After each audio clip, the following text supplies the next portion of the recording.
Hey guys, welcome to another video. My name is Captain Sanjit, and as we know that DGCA has been trying to go digital these days, so they have released a new site called as EGCA. So that is where you register yourself and you can carry out a lot of things which used to happen on paper.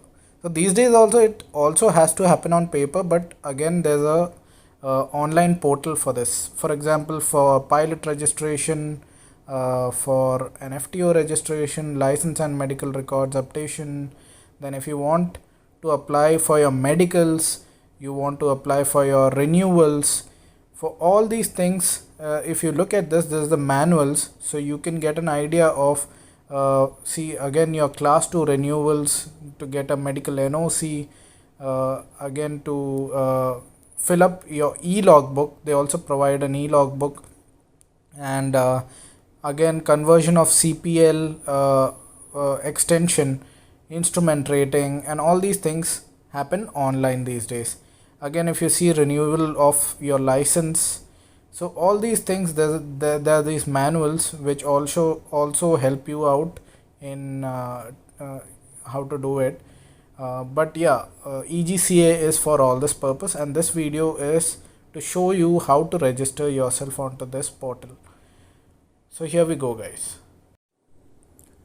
So to start this, let's go into the DGCA website, which is www.dgca.gov.in, and then you can go to settings, change it into English if you want, and go back.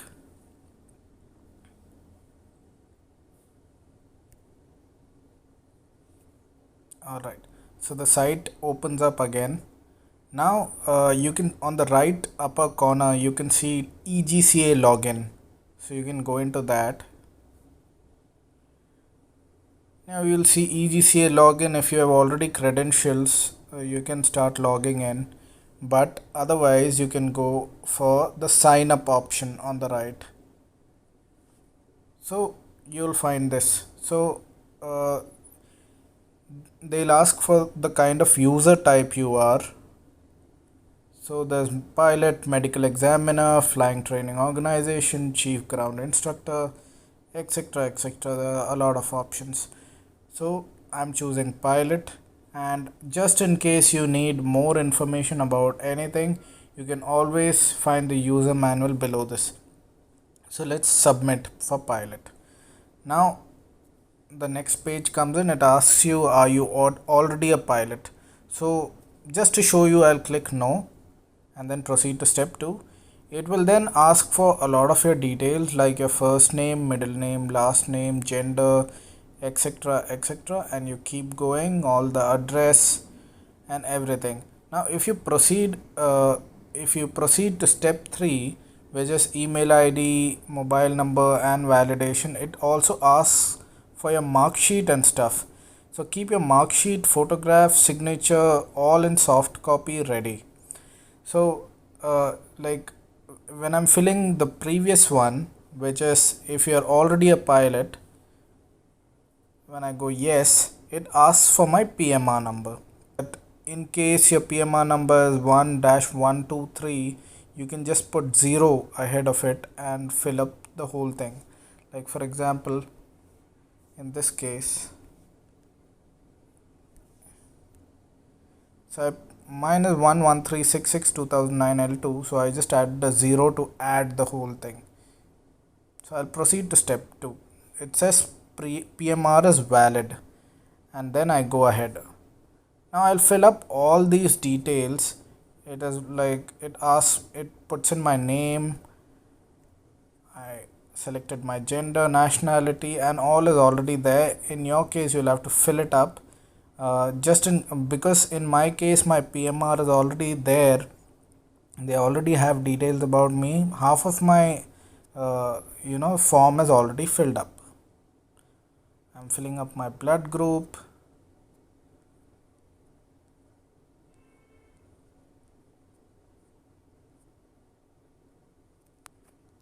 So yeah, this is the form which you have to initially fill up. So as we can see, in case of step 3, they are asking for identification proof type, which are out of all these options: passport, Aadhaar card, etc., etc.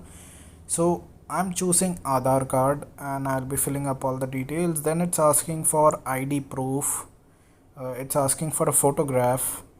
It is asking for signature, 10th mark sheet, and again an address proof, which I'm again going to choose as Aadhaar card. Then it asks create password, confirm password. Then it gives you password hints in the way your password should be. Then email ID and alternate email ID, mobile number, alternate mobile number. Then you'll have to fill up a captcha, and then you'll receive an OTP.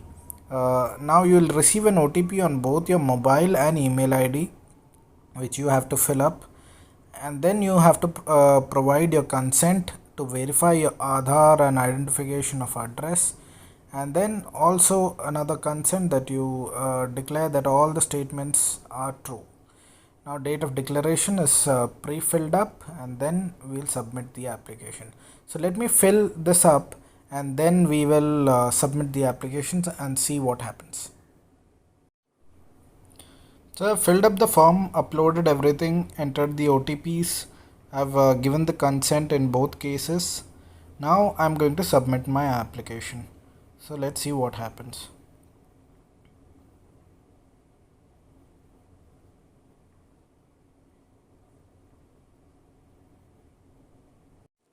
So after around 10-15 seconds I get this, that your registration process is successfully completed. Your EGCA ID is this. Now I'm pressing on OK, and again takes us back to this where you can put your EGCA ID, your password, your code, and then you can easily apply for maybe your CPL, your CHPL, of course after all your training is done. But this is mainly for for people like us. It is mainly for application of medicals, renewal of licenses, etc. Once you log in, I tried logging in. They ask you to validate your details, in which you will have to again upload your license and stuff if you already have a license, but otherwise you are good to go, and you can start uploading. They'll again, like in some cases I've been told that they have again asked to upload mark sheets, and also validate your details again, and then only your account is active. But otherwise the next procedure is quite self-explanatory, and it is quite easy as well. I have done it and it didn't take me more than 5 minutes. So that's all guys. Happy landings, have a nice time, bye bye.